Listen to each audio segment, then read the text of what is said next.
We got two big things to talk about this week. One is the new YouTube design update. Again, we'll take a little bit of a look at that. And then also, all YouTube networks seem to kind of be linking arms together to create one big network. We'll talk about what that is and what that means for us as creators. That's coming up.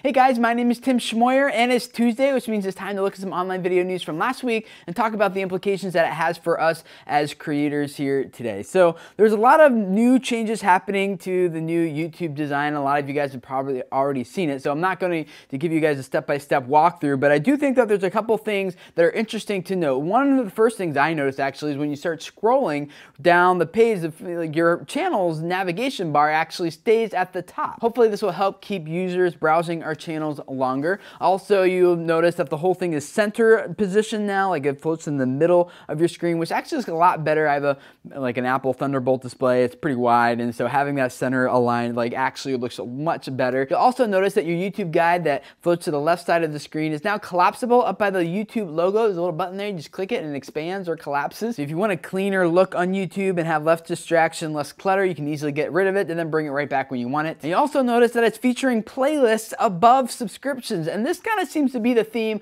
of the entire channel design update overall, is like they're placing a really heavy emphasis on playlists. And I sat there and asked myself, why could this be? And it seemed weird to me at first because I haven't heard too many creators complaining about, you know what, the number one thing YouTube needs to fix, they need to give me quicker access to my playlists, or they need to make it easier for me to add videos to playlists, or I need to be able to see my playlist. But I didn't hear any of that as complaints. So why the bigger emphasis on playlists? I mean, now it's up there in the channel navigation bar. At the top, it's in your watch thing on the left. And maybe it's just me, but it seems like more and more playlists are showing up under the all activity feed on YouTube and the what to watch feed. So what is YouTube trying to do here? Well, I think what they're trying to do, one of the big problems that they have is there's a ton of content, and they've been trying to rack their brains around this whole how are we going to help curate this content so the stuff that is most important is actually showing up to the top of lists for people.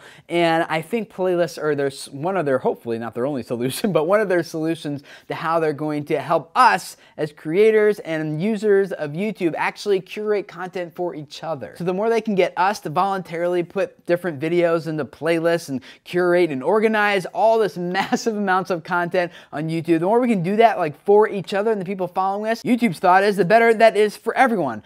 So I would love to hear what you guys think in the comments below. I'm a little bit skeptical of whether or not this is actually going to create a better, more curated experience, because maybe it's just me, but I don't really sit down and watch through playlists, that are surrounding different content or creators or topics or whatever. I tend to just kind of go to my subscriptions, uploads only. I know I'm not, I know a lot of people do go to the all activity feed and what to watch feed. I don't. But of all the average users out there, I'm not sure how many of them are actually watching playlists. And so if we put all of our videos in the playlist, which you should on your channel anyway, to organize it, but if you're curating other people's content and your own just for the sake of helping organize all the massive amounts of content here, I wonder if people's viewing habits will change with this new design, placing more of an emphasis on playlists. I wonder if people will actually start watching playlists more.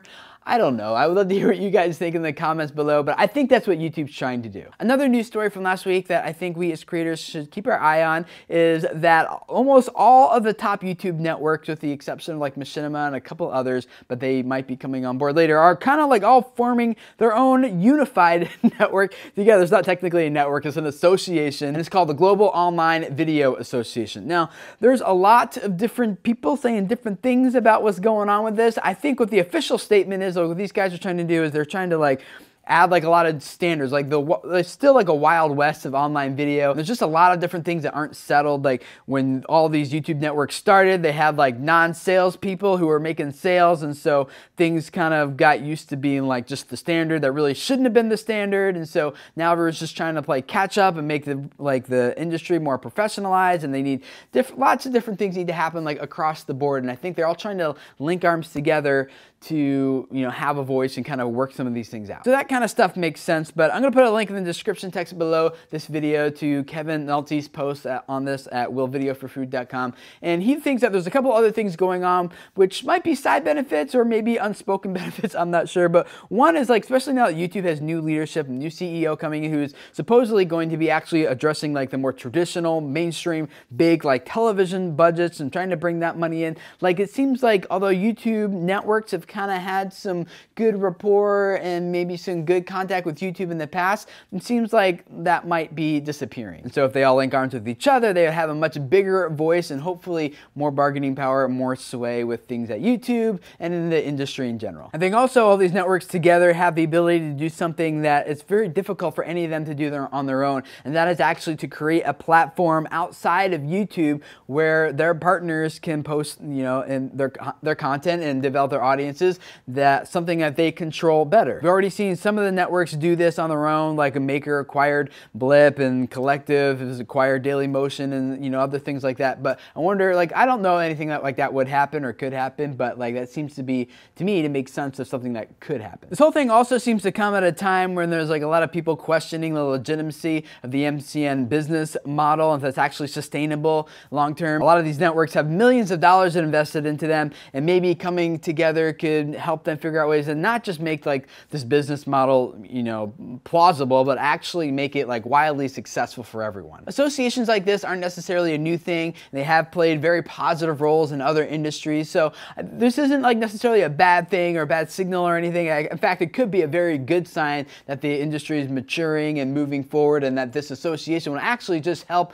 push that forward and make sure that happens. Of course, in a way that's in favor of all the networks. And finally, I'll put a link in the description text below down there called "Is YouTube Stardom Worth the Abuse?" It's on TubeFilter, and this got me thinking. I mean, I don't have this here at my channel, and hopefully none of you do either, where you just have people who are just leaving like nasty comments and sending you like nasty things into your like your PO box, and they're just like giving you death threats, and they're just like they hate you, and like, thank you guys for not being that way. But I can kind of understand what it must feel like to be a creator who does get that all the time. And one of the things that I just think is important for us to talk about is if you don't have that type of thing happening on your channel, it can become really easy, especially if you're like a family vlogger or something, for you to just kind of put all of yourself out there. It becomes really easy actually for people to track you down and find you and get your location and maybe find out where your kids are going to school and that kind of stuff. I know it's kind of a morbid thing to talk about, but after reading that article, for me, it made me think of my family's vlogging channel,